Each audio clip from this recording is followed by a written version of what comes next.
El método comparativo. Los enfoques naturales intentan recrear las condiciones de adquisición de la primera lengua, como si la mente fuera una pizarra en blanco sobre la cual se puede inscribir el nuevo idioma. Pero la mente del aprendiz de una segunda lengua no es una pizarra en blanco. Como dice un lingüista, la segunda lengua mira a través de las ventanas recortadas por la primera lengua. El método comparativo acepta esta comprensión. El antecedente. ¿Por qué muchos estudiantes hispanohablantes de inglés dicen I know it fish? Presumiblemente porque en español dirían no como pescado. Esa, al menos, era la suposición subyacente en la proliferación de estudios de análisis contrastivo a mediados del siglo XX. Sin embargo, fue una suposición que cayó en descrédito después de descubrirse que todos los estudiantes, independientemente de su primera lengua, pasan por una fase en la que dicen I know it fish. Más recientemente, sin embargo, ha habido un resurgimiento del interés en el análisis contrastivo, no en menor medida porque se ha demostrado que la primera lengua puede ser una influencia tan positiva como negativa. De hecho, los investigadores ahora hablan menos de interferencia y más de transferencia. Asumimos que el estudiante que entra en contacto con un idioma extranjero encontrará algunas características de este bastante fáciles y otras extremadamente difíciles. El análisis contrastivo tenía como objetivo identificar qué elementos eran similares y cuáles diferentes, con el fin de planificar programas de enseñanza que acomodaran las similitudes, mientras se enfocaban principalmente en las diferencias. Pero la metodología asociada con estos programas no invitaba a los propios estudiantes a participar en este análisis. Se consideraba que hacerlo simplemente aumentaría el riesgo de que fueran influenciados negativamente por su primera lengua.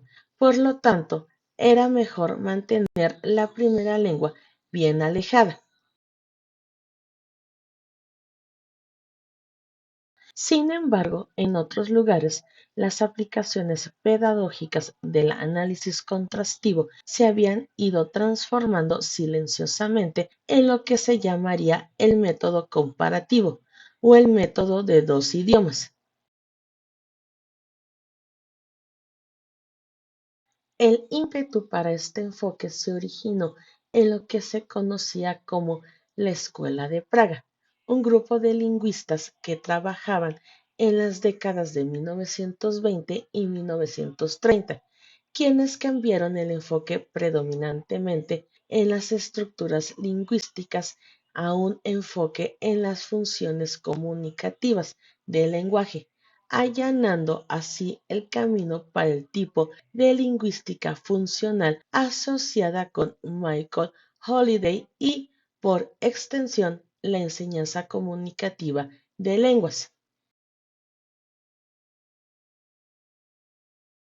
Sin embargo, en otros lugares, las aplicaciones pedagógicas del análisis contrastivo se había ido transformando silenciosamente en lo que se llamaría el método comparativo o el método de dos idiomas. Siendo lingüistas, se interesaban por las similitudes y diferencias entre los idiomas, pero A diferencia de la tradición descriptiva estadounidense, los estudios de Praga, más inclinados a lo funcional, estaban menos preocupados por las características formales de los idiomas comparados que por las formas en que estas características realmente funcionaban. Es decir, los elementos de un idioma se comparan a la luz de la situación o función correspondiente en el otro idioma. Inicialmente, una herramienta para el análisis lingüístico, fue un pequeño paso convertir esta técnica en un método para enseñar segundas lenguas. ¿Cómo funciona? A diferencia del método gramática-traducción, el método comparativo nos sitúa la traducción en el centro de su metodología. Más bien, utiliza textos que ya están traducidos como un estímulo para aumentar la conciencia sobre las similitudes y diferencias entre la primera lengua del estudiante y el idioma objetivo. El estudiante es guiado sistemáticamente y llevado a darse cuenta de las diferencias funcionales que existen entre el idioma extranjero y su lengua materna. La traducción bidireccional, es decir, la traducción tanto de la primera lengua a la segunda lengua como viceversa, no puede excluirse aquí.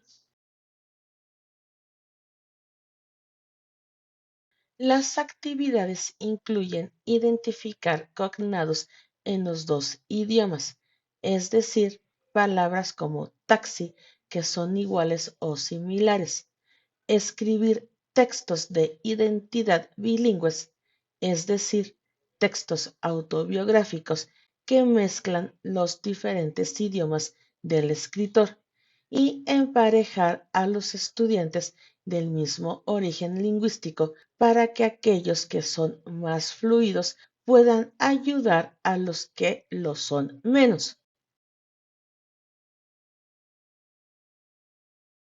Aunque tales prácticas no son necesariamente típicas del método comparativo, tal como fue concebido originalmente, ciertamente son compatibles con un enfoque que no solo tolera, sino que fomenta activamente el bilingüismo en el aula.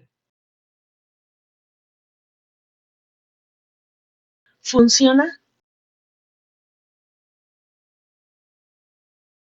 A pesar de una literatura creciente sobre el uso del cambio de código, es decir, cambiar de un idioma a otro, en las aulas, el uso de la traducción real como herramienta pedagógica en la enseñanza del inglés está poco investigado. Los pocos estudios que se han realizado sugieren que existen beneficios reales de aprendizaje de lo que se ha llamado entrada metalingüística contrastiva. Ciertamente, la evidencia sugiere que la mayoría de los estudiantes prefieren situaciones de aprendizaje donde alguna forma de comparación lingüística cruzada es una opción. Después de todo, el nuevo conocimiento se construye y regula sobre el conocimiento previo. Ya sea que los maestros lo aprueben o no, los estudiantes siempre estarán traduciendo en sus cabezas. Tiene sentido entonces sacar a la luz este proceso interno para que pueda ser gestionado y compartido de manera más efectiva. Además, la coexistencia de más de un idioma en el aula refleja mejor la realidad del uso real del lenguaje en un mundo cada vez más multilingüe. ¿Qué nos aporta? Una implicación obvia de adoptar un enfoque comparativo es que el maestro necesita ser competente en la primera lengua de los estudiantes, lo cual, por supuesto, no siempre será factible en situaciones donde los estudiantes provienen de diferentes antecedentes lingüísticos. También se asume que hay materiales disponibles que apoyan la comparación lingüística cruzada. Existe una verdadera necesidad de preparar materiales para la enseñanza de lenguas extranjeras, considerando el hecho de que la lengua materna del estudiante siempre estará presente como un factor de interferencia o apoyo en el proceso de enseñanza. Por supuesto, hacer traducción comparativa no requiere materiales publicados. No hay escasez de textos en línea en sus versiones originales y traducidas que podrían servir de manera útil como material para la comparación lingüística cruzada. Igualmente explotables son el tipo de traducciones incorrectas que son producidas por el software de traducción en línea. Quizás el mayor desafío, sin embargo, es convencer a varias generaciones de maestros y formadores de maestros educados según los principios del método directo de que la primera lengua no es un obstáculo para aprender la segunda lengua, sino un activo.